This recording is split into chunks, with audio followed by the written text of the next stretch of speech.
So here's a question I think about a lot. I don't know if you've ever asked this. Does following Jesus require blind faith?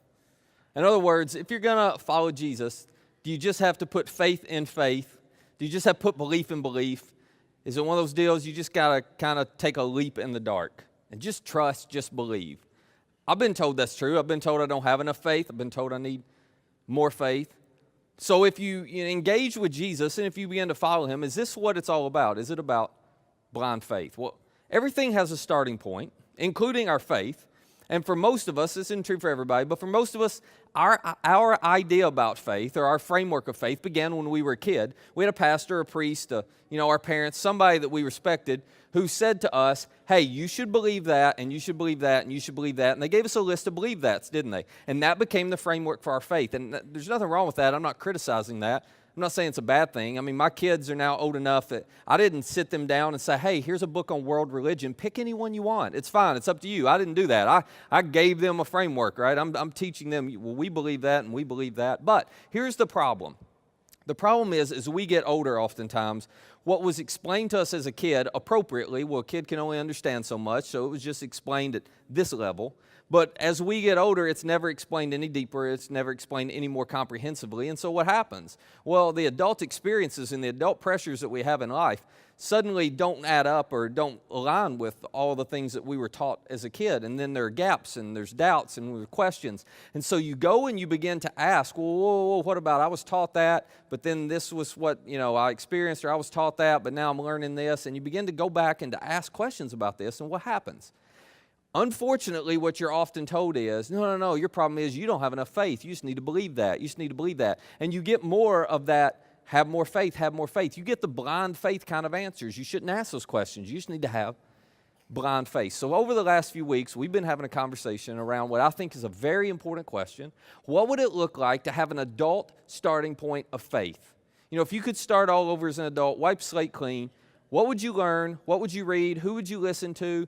How would your framework of faith look different than it is now? How would it maybe be more complete? What inaccuracies might you find in it? What things might you find in it that you're like, oh, there's more to it than that. I didn't know. How would it look different if you started over? That is such an important question because I think for pretty much all of us, as we grow older, we need an adult starting point of faith. We need to change or re-examine the framework of faith that we carried with us.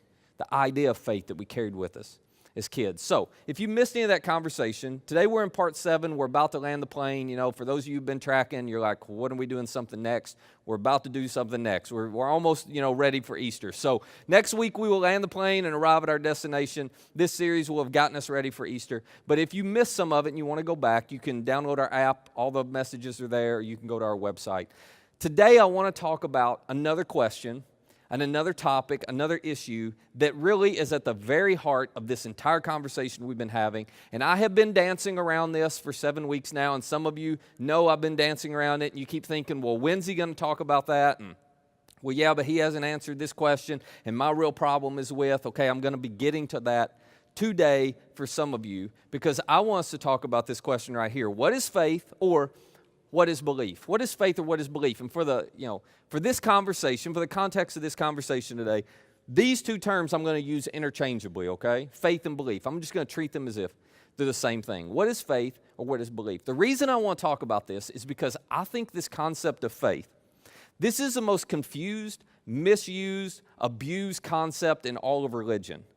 The way we define faith, the way we answer this question, has created more problems for people when it comes to faith and when it comes to religion than probably anything else. I'm telling you, this has caused some of you to completely, stick your head in the sand and be like, okay, I'm just not going to examine, I'm not going to explore, I'm not going to try to figure this out. For some of you, it's caused you to carry blind faith with you, and you're still following Jesus. You just can't really articulate all the reasons why you should follow Jesus. You're just doing it. It's kind of like blind faith. For some of you, it caused you to check out and to go, no.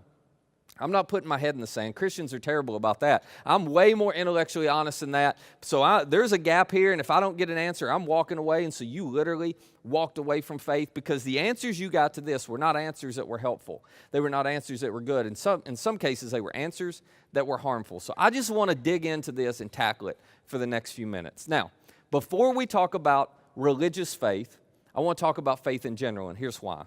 Because faith, at its essence, is not a religious thing. It's not. Now, track with me. Faith is not a religious thing. It is a human thing, okay?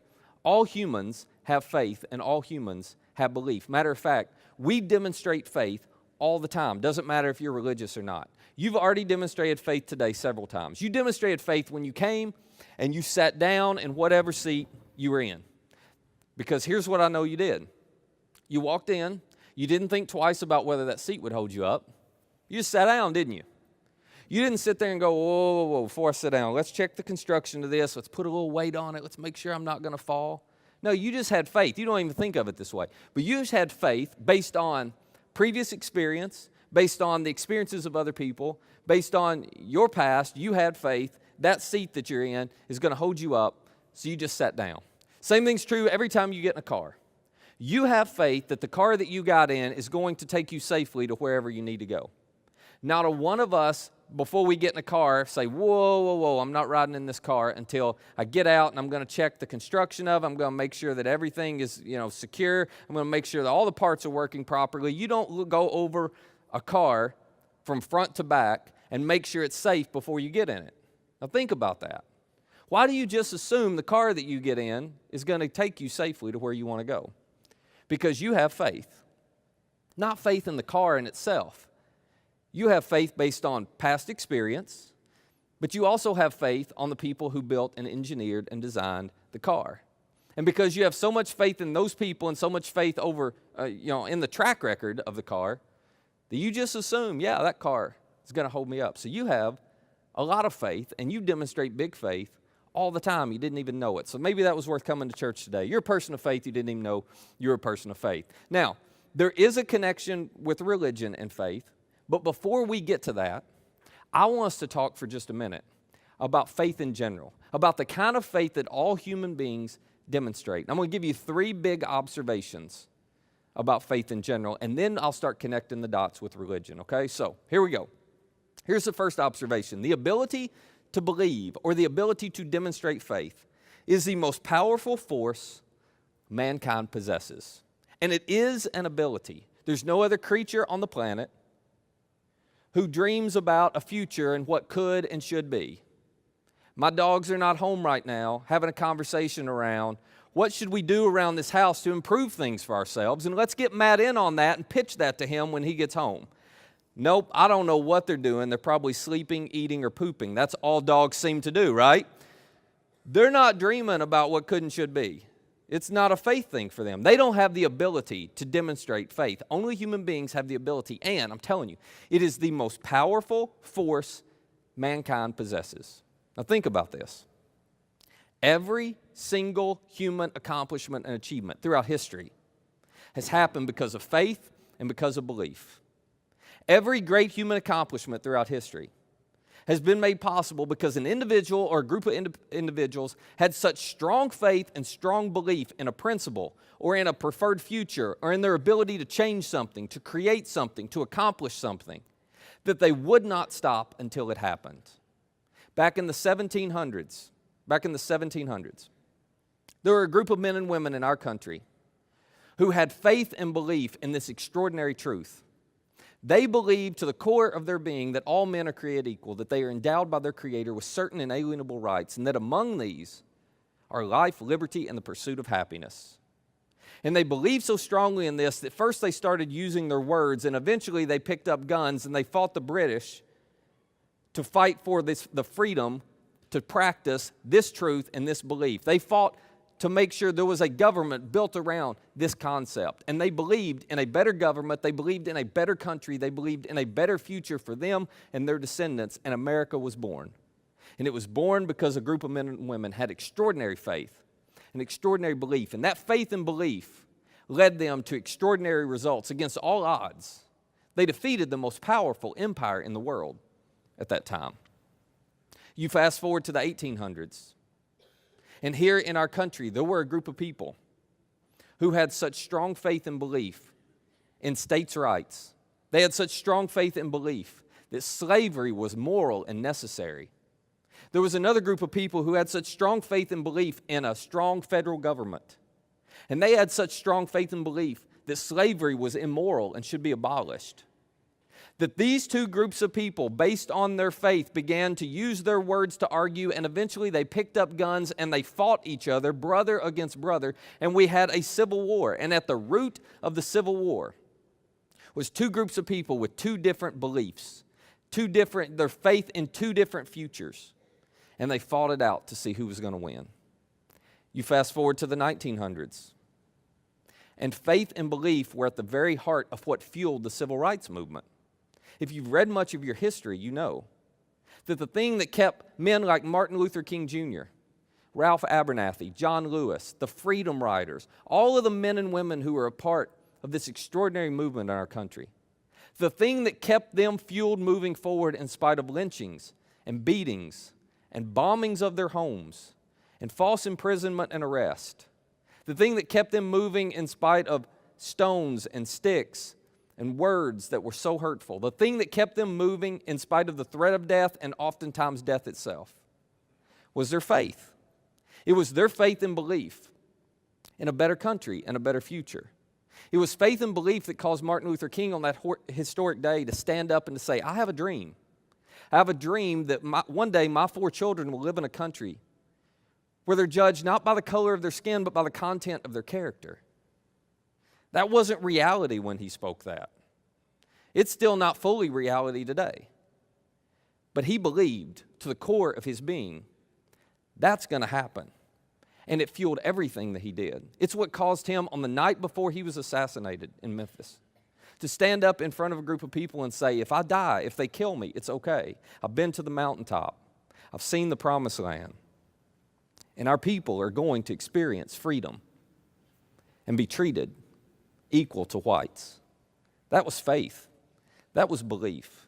It is the most powerful force mankind possesses. It's what caused Francis Collins to pull a team of people together and say, everyone said, the human genome can never be decoded. He said, yeah, I think it can. And against all odds, they decoded the human genome. It's what caused John F. Kennedy to stand up and to say, we are going to put a man on the moon. And there was no technology for that to happen. Nobody had a clue how it would take place. But it was faith that drove him to believe that was possible. It was faith that caused Ronald Reagan to stand in Berlin and say, Mr. Gorbachev, tear down that wall, when no one thought that wall would ever come down. It is the most powerful force mankind possesses. And when you get an individual or a group of individuals who believe in something so strongly and their faith is so big, they will do whatever it takes against all odds. They will not stop until that future becomes a reality. Jesus said one time, your faith can move mountains, and it has. It's moved medical mountains, scientific mountains, financial mountains, political mountains, racial mountains. Every time there's a huge human accomplishment, faith is at the core of it. It's not just a religious thing, it's a human thing. And I believe it's a gift from God to all humans. But it is an ability only humans have. It's the most powerful force mankind possesses. Now, here's the second observation about faith in general. We constantly look for evidence to support what we believe is true. Isn't this true? As human beings, we are always, once we decide this is what I believe in, I am putting my faith in that, that is right, then we constantly are looking for evidence to support what we believe to be true. And we filter out any evidence to the contrary. This is particularly true of Republicans and Democrats. I just made you nervous, didn't I? I'm going both ways. Republicans and Democrats. Isn't this true in politics? This is why you can take an issue and you can present a set of facts to a Republican and a Democrat, and they will come to two totally separate conclusions and interpret that set of facts in two totally different ways. Because they each believe what they believe is right. And so they are going to look at all times for evidence to support what they believe is true, to reinforce their beliefs. It's just human nature. You're guilty of it too. Think about this. When is the last time that you went into any conversation or you went into any meeting asking yourself or assuming, I think I'm wrong. Let me figure out where I'm wrong. You haven't done that, have you? We go into everything assuming we're right. Now let me find evidence to support that. I'll give you a really simple example. If you watch much news, you have a news channel or a news source of preference, okay? Some of you are CNN people. Some of you are Fox News people. Let's just use that. Now, if you're a CNN person or you're a Fox News person and you are flipping the channels one day, and God forbid that right as you flip on the channel of the other network, your remote control dies, and you're stuck with that other news channel on your TV, what do? I'll tell you what you do. I know, because you're really smart people. I'll tell you what you do. You sit there and you very calmly, very politely listen to what people who believe totally different from you listen to what they think, and you keep asking yourself, I think I might be wrong. Let me see if they have an argument that shows me where I'm wrong. And you take good notes, you listen real well, and when you get done, you evaluate where you're wrong. That's what you do. No, you don't. You yell at the TV until you can get some new batteries and change the channel, don't you? This is what we all do. I mean, I'm not criticizing you. This is just human nature, right? You're going to yell at the TV and eventually change the channel because we've all done it, because you're not looking for evidence that might not support what you think is right. You're always just looking for evidence to support it. It's just human nature. So once we have big faith in something, once we have put our belief in something, we assume and believe with all of our heart is right, we're looking just for the evidence to support it. We're going to filter out any evidence to the contrary, which leads me to my third observation, that belief is easy to maintain within a shared community of beliefs. Belief is easy to maintain within a shared community of beliefs. So here's what happens. You figure out what you believe is right or what you believe is true, and then once you do, you begin to surround yourself. You begin to build a community around you of people who believe just like you do. You know why? Because then there's a whole group of you who can reinforce one another's beliefs, and you can filter out anything else to the contrary. You do this on social media, don't you? Really quiet in here. You do this on social media. You're like, oh my gosh, I don't want to totally unfriend them because then they'll know. So let me unfollow where I'll stay friends, but I don't see their post anymore because gosh, they're so liberal, or man, they're so conservative. Like they don't believe like I do. They don't agree. They're so wrong. So you just filter all that out. We all have a tendency, humans do this, to build a community of people around us who are going to just help us filter out anything that contradicts what we believe and reinforces everything that we do. Groupthink is incredibly powerful, but it's human nature. It's why Republicans all think alike, Democrats all think alike, rich people tend to think alike, poor people tend to think alike, Southern Baptists all think alike. Have you noticed that? Southern Baptist, anyway. So I'm going to get in trouble there. So I grew up one, I can say that. So that's just groupthink. It's powerful. This is the way faith works, okay? It's the way faith works. And this isn't a religious thing. It's just a human thing. Now, let me start connecting the dots and talking about what it looks like when you have religious faith and what religious faith is. And I'm just going to warn you before we jump into this. This is a part that's going to get a little disturbing, particularly for all of you who are Christians, okay? You're not going to like part of this, but just hang with me to the end, all right? Promise me that. So here we go. Let me define religious faith. Religious faith is simply faith applied to things of a religious nature. That's it. Here's religious faith.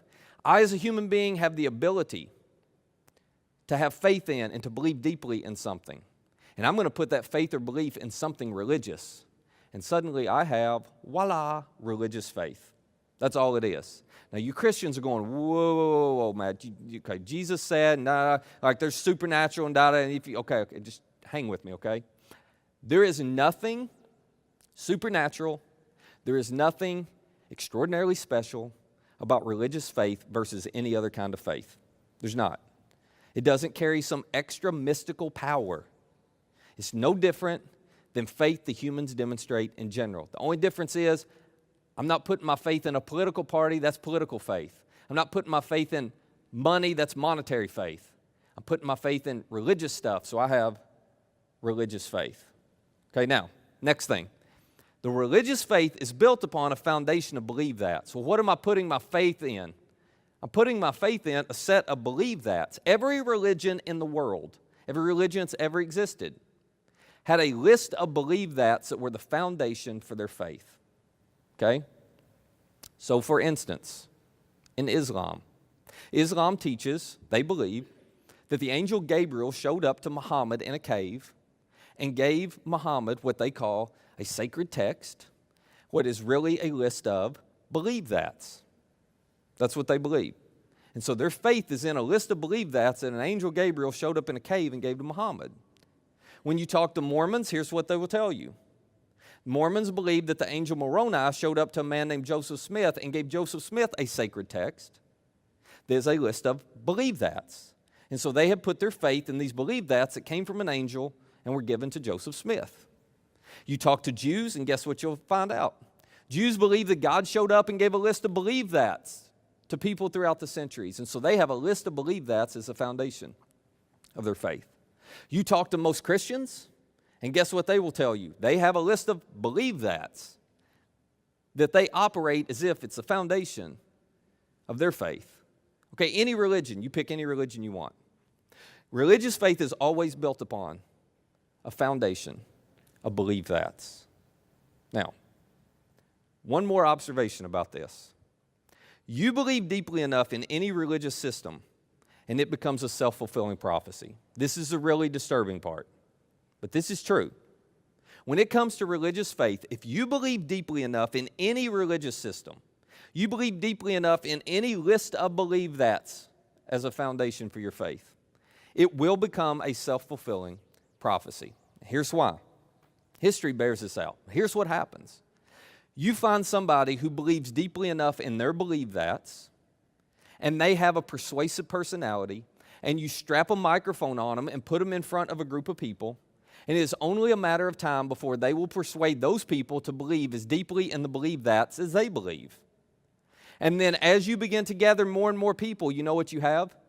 You have a shared community of people who then begin to filter out any evidence that would contradict their believe that's, and they only reinforce evidence that supports their believe that's, and then eventually they begin to see, voila, answered prayer. This is how it works. All of a sudden it's like, oh yeah, that prophecy came true and that prayer got answered, and look, why? Because you got a group of people who all believe the same thing, and what do human beings do when they all believe the same thing? They try to find evidence to support that what they believe is right. So they're going to find answered prayer, and they're going to see fulfilled prophecy, and they're going to see all of this stuff happening, and the next thing you know, you have a religious movement. Now, you know why this is possible? Because people who have religious faith, they put their faith in faith. That's why this is possible. When you put your faith in faith, or you put your faith in beliefs, or you put your faith in a belief system, then this will happen every single time, because you're going to protect that. You're going to make sure to convince yourself and the people around you that you're right. And so you're going to see things that may or may not be there, and you're going to ignore things that contradict what you believe. The object of your faith, what you put your faith in, it matters greatly. And when you put your faith in faith, when you put your faith in belief, you're going to end up with self-fulfilling prophecies every single time. Now, real quickly, for all of us Christians, we are as guilty of this as anyone. We are. We do this all the time. Some of you grew up in contexts like this. Some of you have had this said to you. Some of you have said this yourself. You prayed a prayer that wasn't answered. Or you had a friend who prayed a prayer that wasn't answered. And they said, I don't understand. I prayed and I prayed and I prayed, and God didn't answer that prayer. Why did God not answer that prayer? And you know what the answer was? Oh, God didn't answer that prayer because you didn't have enough faith. You didn't have enough faith. That's why God didn't answer that prayer. You just needed more faith. If you just had a little bit more faith, it all worked out. Well, that's so interesting. Because what you're telling me then is that my faith is in me and my ability to have enough faith. And if I can have enough faith, that somehow faith is a mystical, supernatural force that forces God to do what I want him to do. Wow, well, that's interesting. That doesn't make any sense, does it? You ever heard somebody say, well, I just believe God heals people. If you have enough faith, God will heal them, and then they die.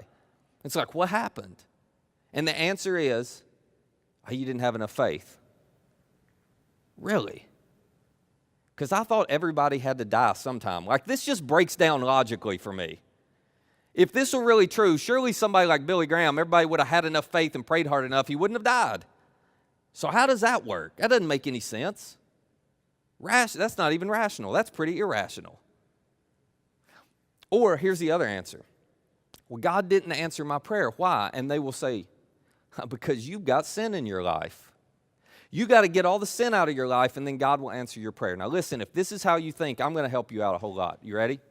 You can stop praying today, because there's not going to be a day in your life you don't have some sin in your life. So you might as well give up praying. If that is the requirement for God to do something, then you're done praying. You can just quit.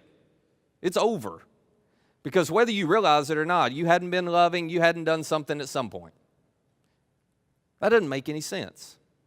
So, the question then becomes, if this is the way faith works with human nature, and this is the way faith works when it's of a religious nature, then how do you know what religion is true? Maybe none of the religions are true. Maybe this is just all made up. Maybe a group of people just got together and got persuaded to believe something was true, and then they, reinforced one another's beliefs and filtered out all the evidence. Let's talk about Christianity. How do you know Christianity is true? Maybe it's a big Jedi mind trick. Maybe guys like me get up and go, you will believe. And somehow, we have a mic on our head and we're persuasive enough that you just believe, How does that happen? How does that happen? I'll tell you how you know whether something is true. You don't examine the faith. You examine the object of the faith.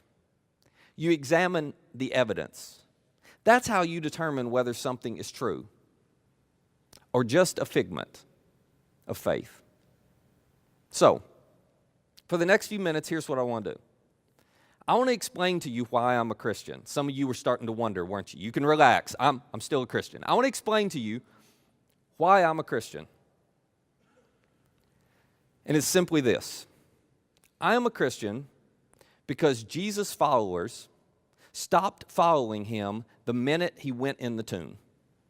Now think about this. They believed that he was something more than just a persuasive guy with a mic on his head. They believed he was God in human flesh. And then he was crucified and buried, and guess what they all said? Oops, we were wrong. And they all fled. They all hid for their lives. They assumed the same people who killed Jesus are going to come for us next. They all gave up. They all clicked the unfollow button. Think about it. Every single one of them did. They all quit following Jesus. After his death, there were 0 Jesus followers. There were 0 Christians. There were 0 people who believed he was who he said he was. You know what they assumed? They assumed they had gotten it wrong, and he must be nothing more than a powerful speaker whose powerful speaking had eventually gotten him killed. You just read their own accounts. This is what they thought. Now, here's why that's so significant. Because that is not how religious movements get started through history. Study your history, and here's what you'll see. Here's how religious movements get started. The leader dies, and their followers decide, no, we can't let this movement stop. We need to take their teachings, and we need to do everything we can to spread them as far as we can spread them and get people to follow them. And so Gandhi died, and what happened? Gandhi's followers said, we can't let this die with Gandhi. Let's take his teachings and let's get this group to believe it, and this group to believe it, and this group to believe it. Let's get them to put their faith in Gandhi's believe that's. And let's keep this movement going. Muhammad died, and guess what happened?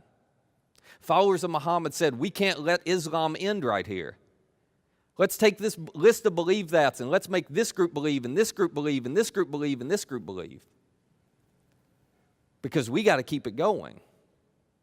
This is how it always works whenever a religious leader dies, a founder of a movement. The only way the movement survives is if the teachings get spread by the followers and they get more and more and more people to adopt it. But here's what's fascinating. When Jesus died, his followers did not do that. They did not gather in an upper room and say, okay, guys, we can't let these are extraordinary teachings from Jesus. We can't just let them die with him. Let's figure out how we can spread this around and get people to start following and believing and practicing all these teachings. They had not one conversation like that. And here's why this is important. Because at Jesus' core, his identity was not about his teachings. As a matter of fact, this is so different from today. Jesus' first followers did not look at him or identify him or think of him as a good teacher. People today are like, yeah, Jesus was a good teacher. No. They didn't view him that way. They never identified Jesus or described him as a good teacher. Why? Because Jesus made the core of his identity not about his teaching. He made it about his claims of who he was. Jesus claimed to be God in human flesh, God come down to earth. He never made the core of who he was about his teachings. He made it about his claim that he was God. And so when he died, his first followers, the reason they all unfollowed is they were like, oh my gosh, we thought he was. Clearly we got it wrong because God can't hang on a Roman cross and God can't be buried in a borrowed tomb. And there is no way we're going to spread the teachings of a man who claimed to be God and clearly isn't. At best, he's delusional. At worst, he deceived us all. So they were done. It was over. And yet, that same group of followers, just a few weeks later, in the same city, standing in front of the same group of people who were responsible for Jesus' crucifixion, have a completely different message to share. They go from hiding, they go from running in fear.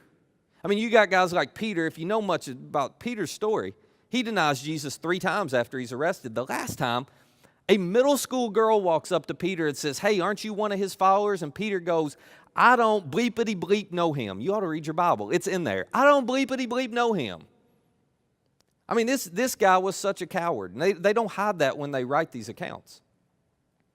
And yet, just a couple weeks later, you find these same guys who were such cowards standing in front of the same people who had Jesus crucified with extraordinary boldness and courage. How do you explain that? And here was the message. This is what's fascinating to me. Here was a message they shared, not just at the beginning. This is a message they all shared to the end of their lives. None of them changed their message. None of them even talked about Jesus' teachings. Here was the message they shared with anyone who would listen. It was so simple. You killed him, God raised him, we've seen him, say you're sorry. This was their message. In Jerusalem, think about this. In Jerusalem, the same city where he was crucified, on the day of Pentecost, Peter and the disciples are standing up in front of hundreds, probably thousands of people at a time. And this was all they said to him. They looked at him and they said, you killed him. And this was not like some general thing. Like the very people who had actually had Jesus crucified are standing in front of them. So Peter's going like, hey, Joe, I see you over there. You killed him. Joe, I saw you asking for Barabbas to be released and for Jesus to be crucified. You killed him. Hey, Sue, you were a part of that. You killed him. Hey, Marcellus, I saw you over there at the cross, and I saw you, spitting your insults at Jesus. You killed him. Hey, Annas and Caiaphas, you 2 high priests, you were responsible for the whole scheme. You had him killed. This is how personal it was. Can you imagine? Just a few weeks after they'd run in fear, they're going, no, you killed him. God raised him. How do you know, Peter? Because we've seen him. So you better say you're sorry. This was their message. Peter was going, listen, we got it wrong too. I'm not throwing you under the bus. When he died, we all ran. We all assumed we were wrong. And then he shows back up and we see him alive and we said we were sorry really fast. I would suggest you do the same. This was the entire message these guys had. And it didn't matter what threats came against them. It didn't matter what persecution. It didn't matter what pain. It didn't matter what, in the end, death. None of it stopped them from spreading this message. As a matter of fact, Luke's an interesting character because he was a doctor, a physician. And when all this stuff starts being spread about or about Jesus, Luke decides, whoa, I got to investigate this. I mean, who believes? He's a doctor. He's like, dead men don't come back to life. I'm going to check this out. So he investigates and interrogates in a kind way. He questions a whole bunch of people because Peter and John are going, it wasn't just the 2 of us who saw him, like 500 people saw him over a 40-day period. So you can ask any of them. So Luke says, I will. So he goes and he asks them all. And then he writes an account based on his investigation and what he concluded. And Luke concluded, oh my gosh, there's evidence. This really happened. And he begins to write about all the things that happened as a result of it. And in the book of Acts, which is Luke's account of what happened after Jesus' resurrection, he says, Peter and John one day, early on, they go into the temple. And they begin to share this message with everybody in the temple. Again, we can't get this, but they're in the heart of Judaism. They're in the epicenter, the most important sacred place for Judaism. And they're going, everything you guys are doing now is irrelevant. No, it's irrelevant. You know that Jesus guy, you killed him. God raised him. We've seen him. You better say you're sorry. And the Pharisees, the Sanhedrin, the religious leaders, Annas and Caiaphas and their crew, well, they run the temple. So they're like, no, you're not coming in here, Peter and John, and, spreading this message. We're done with this. So they have them arrested. They leave them in jail overnight. The next morning, they bring them in front of Annas and Caiaphas and the Sanhedrin. And they look at them and they say, we're done. No more talking about Jesus. We're done. You're not getting to come in the temple anymore if you do that. We're done. Matter of fact, if you say anything about Jesus again, we're going to have you killed. We're done with it. Now these, again, imagine this. We can't overestimate the drama here. Annas and Caiaphas are the two guys most responsible for having Jesus arrested and crucified. They've got all the power. They're the guys Peter and John were running from just 4 weeks before. And yet here they are in front of these guys being threatened with their life. And you know what Peter and John say back to them? Here's how they respond, Luke tells us. But Peter and John replied, which is right in God's eyes, to listen to you, Annas and Caiaphas, or to listen to him, God? You be the judges, but as for us, we cannot help speaking about what we have seen and heard. Now notice this.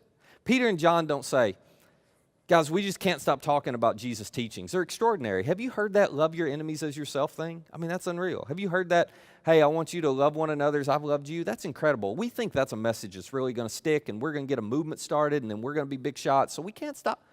They don't say anything about it. They don't go, hey, we can't stop talking about his stories. They were incredible. Like that story, the prodigal son. Wow. Story of the lost coin, the lost fish. I mean, are you kidding me? Like, or lost sheep. Like we gotta tell those things. We can't let these teachings die with him. No.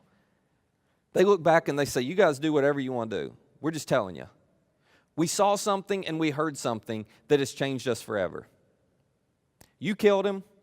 God raised him. We saw him. We touched him. We had conversations with him. So do whatever you got to do. We can't stop talking about that. Not worried about the teachings. We can't stop talking about that.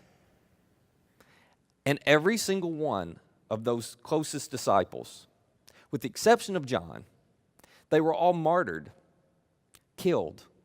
Not because they wouldn't stop talking about their beliefs. People die for their beliefs all the time. But when's the last time you saw somebody die because they wouldn't deny what they had seen and heard? That's why they died. Well, Matt, how do you know that these guys all died martyrs' deaths except for John? They took John and threw him on an Isle of Patmos in exile to shut him up. The rest of them they just killed. Well, how do you know that happened? Because the Bible says so? No. Because secular historical documents tell us they died martyrs' deaths. That's why. These guys didn't write themselves into the New Testament as heroes to try to start some movement. Matter of fact, part of the reason you can trust the documents they wrote is because of how honest they were about what cowards they were and how often they screwed up. They did not paint themselves in a good light. But they all went to their graves because they wouldn't deny. You killed him. God raised him. We've seen him. If you've been with us through the series, all the way back in week 1, we talked about Paul in Athens, Greece. And he had arrived in the city, and he was brought in front of the Areopagus, which was the ruling city council in Athens. And he was invited to share about his belief in the one true God and his belief in Jesus. They had never heard the story before. And so he talked about God creating the world, and he explained all of this, and about how God sent Jesus to pay for their sins. And then, do you remember what he says at the end? He doesn't look at them and say, let me tell you what God invites you to do. He invites you just to have faith in this story. It's a good story. He doesn't invite you just to hope it's true. Good grief. If this is that important, wouldn't you think God would give us more evidence than just hope it's true? Paul says he did. You don't need to put faith in faith or belief in belief.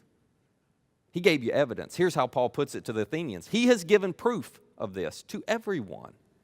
What's your proof, Paul? By raising Jesus from the dead. Now, you can go and investigate that because about 500 people saw him, so just go talk to them.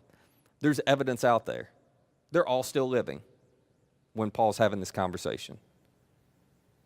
So, you know why I followed Jesus? Because everybody who followed him unfollowed when he died.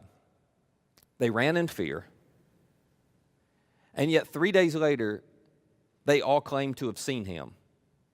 Not just 1 or 2 of them, not just 12 of them, like 500 of them claimed to see him at different times in different places. They claimed to have conversations with him. They claimed to eat breakfast with him. They claimed to eat dinner with him. I don't follow Jesus because the Bible says there's a resurrection. I follow Jesus because Matthew said, I was there. I saw him with my own eyes. Peter said, I was there. I denied him 3 times, and then he showed up and had breakfast with me and told me I was forgiven. John said, I was there. I had conversations with him. Paul said, I had a conversation with him. Thomas said, I touched him. Because there are all of these witnesses to this. And there is no explanation. There's a lot of other evidence, but just on this, there is no explanation for why these men would do such a 180 and go from cowards to so bold and courageous and give their lives because they wouldn't deny what they had seen unless they had really seen it. So, see, here's the thing. Faith in faith is not very strong. Here's what faith in faith is. I'm going to put my head in the sand, and I'm not going to pay attention to anything that might contradict what I believe. That's not really faith. That's blind faith. What God invites you and me to do is to put faith in a very different object. Not faith in your faith, but faith in the evidence, faith in the proof of the resurrection. He's inviting you to put faith in a person who accomplished an event that is recorded in history. And you can check it out for yourself. He invites you to put his faith in Jesus, the one who is proven to be trustworthy. Not even to put your faith in Jesus' teachings. Now, I believe Jesus' teachings. You know why I believe them? Because he rose from the dead. And when you rise from the dead, it validates everything you taught. So yeah, I believe that God hears my private prayers, that he's paying attention and he cares, because Jesus taught that. I believe that God invites me to be a part of his family, and that he offers me unconditional forgiveness, because Jesus taught that. I believe that God's for me, and he wants a relationship with me, because Jesus taught that. Not because, well, the Bible says so, and I put my faith in this belief system, and this is just what I was taught growing up. No, because the evidence validates it. Because my faith is not in believe that's. My faith is in a person who did something that's verifiable. That is why throughout this entire series, I keep coming back to this question. I keep telling you got to wrestle with this question because it's the core question for all of us. It's this simple question, who is Jesus? Who is Jesus? Who is Jesus? Because if he's worth putting your faith and trust in, then you should do it. If he's not, you shouldn't. But you should never put faith in faith. You should never put faith in faith. Some of you need to explore and examine the evidence behind who Jesus is. You need to stop basing your opinion of Jesus on what a college professor said or some idea you got from Christians growing up or, this book you read or this documentary you watched once. You need to actually get in and examine the evidence for yourself. We've created a group for you to do that. It's called a Starting Point group. It meets on Sunday mornings during one of our services. We're going to start another one in just a couple of weeks. We take a bunch of you who have questions and doubts and you're trying to figure this out. We put you in a room together. We don't tell you what to believe. We just serve as a guide to help you explore and examine the evidence around Jesus, and you can decide for yourself what you believe. Others of you, you know the answer to this. You know he's worth trusting, but you've never taken the step to put your faith in him.